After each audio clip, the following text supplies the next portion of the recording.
This is Zahid Awan and my new podcast segment, America Must Let Go of the Middle East. A foreign affairs review, Michael Fuchs, August 6, 2026, cold open, 18 U.S. troops dead. Over 1,700 Iranian civilians killed. The Strait of Hormuz shut down, oil prices spiking worldwide. And the U.S. military, with its Fifth Fleet sitting right there in Bahrain, couldn't force it back open.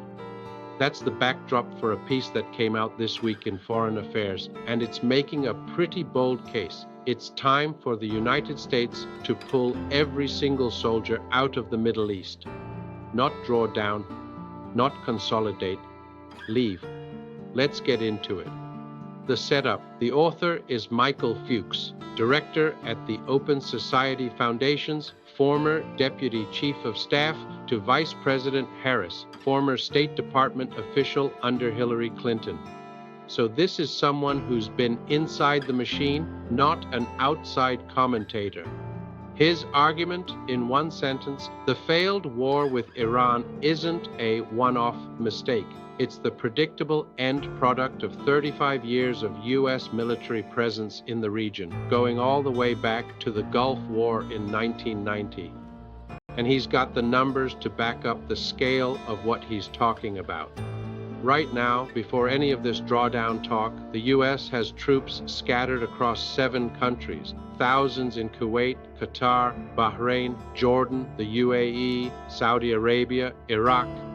Since 9/11, $8 trillion spent, over 15,000 American service members and contractors killed, and this is the number that should stop you, nearly 1 million people dead from direct violence in the region, most of them civilians. The core argument worth taking seriously. Here's where I think Fuchs actually lands a real punch, and it's worth sitting with. The entire rationale for these bases has always been, we're here to keep things stable, keep energy flowing, deter Iran. But when the actual test came, when Iran shut Hormuz, the U.S. military presence didn't reopen it.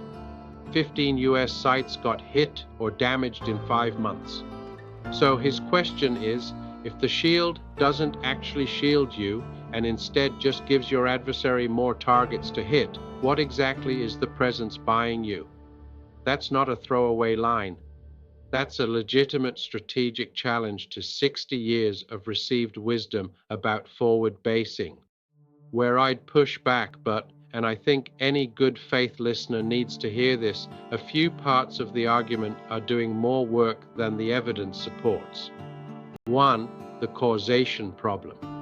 Fuchs argues presence causes instability. Fair point in places. But the counter-argument writes itself. The Middle East had sectarian conflict, authoritarian governments, and resource competition long before American boots showed up, and there's a real question of what fills the vacuum if the U.S. leaves.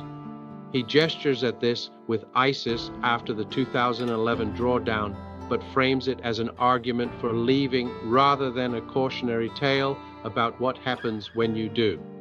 2. The Israel section is thin.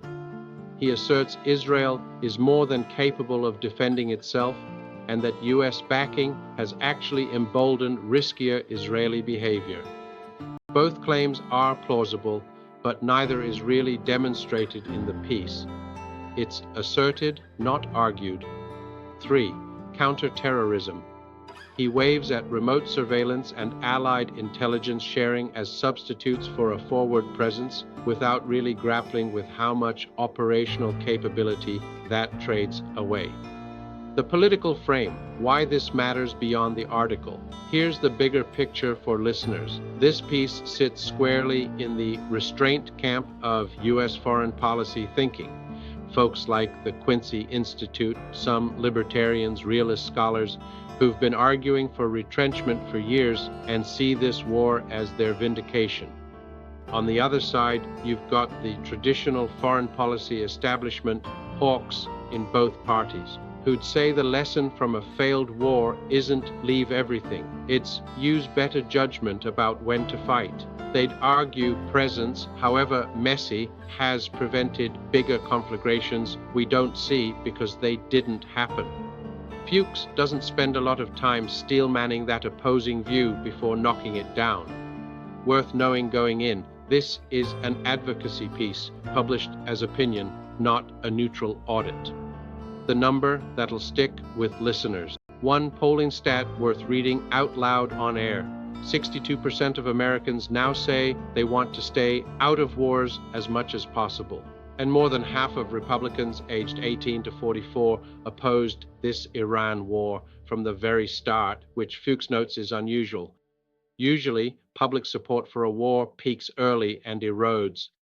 This one never had it. That's a gap between elite policy and public sentiment that's worth its own episode. Discussion questions for the show. If the U.S. can't reopen a strait its own Fifth Fleet sits next to, what's the actual deterrent value of forward basing in 2026? Is full withdrawal a real option, or does it just create a vacuum that gets filled by someone worse? Given your own work with Fort Leavenworth and international military officers, does the peace's presence causes instability argument hold up against what career officers actually see on the ground? What does a Gulf security architecture without the U.S. as guarantor actually look like, and who's willing to build it? Whether you buy the full withdrawal argument or not, Fuchs is asking the right question.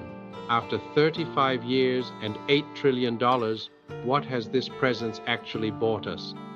That's a conversation worth having on this show and well beyond it.